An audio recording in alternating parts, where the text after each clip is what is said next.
Punjab assembly में number game हमारे हाथ में है। अदालत ने कहा तो 11 जनवरी के बाद एतमाद का वोट हासिल करके असेंबली गिरा देंगे। इमरान खान का बड़ा ऐलान, पंजाब की सियासी सूरत हाल पर इत्मीनान का इजहार। कहा सूबाई वुज़रा ग्रुप्स की शक्ल में अरकान असेंबली से राबिता जारी रखें। ज़मान पार्क में इमरान खान की ज़ेर सदारत अहम इजलास। बोल न्यूज इजलास की अंदरूनी कहानी सामने ले आया। कप्तान का पंजाब की सूरत हाल पर इजहार इत्मीनान। कहा कि अदालत ने इजाजत दी तो 11 जनवरी के बाद ऐवान से एतमाद का वोट लेंगे। एतमाद के वोट के फौरी बाद असेंबली तहलील कर देंगे। कप्तान ने अगले इलेक्शन के हवाले से तैयारियों की हिदायत कर दी। चेयरमैन PTI ने एतमाद के वोट के हवाले से सूबाई वुज़रा की ड्यूटी लगा दी। कहा कि सूबाई वुज़रा ग्रुप्स की शक्ल में अरकान असेंबली से राब्ता रखें।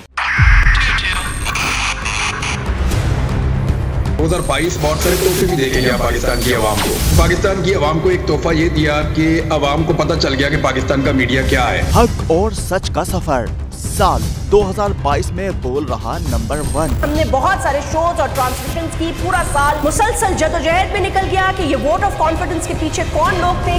तोड़े रेटिंग के सभी रिकॉर्ड। सोशल मीडिया पर भी सबसे ज्यादा तेजी से 2.4 बिलियन व्यूज का संगे मील अबूर किया।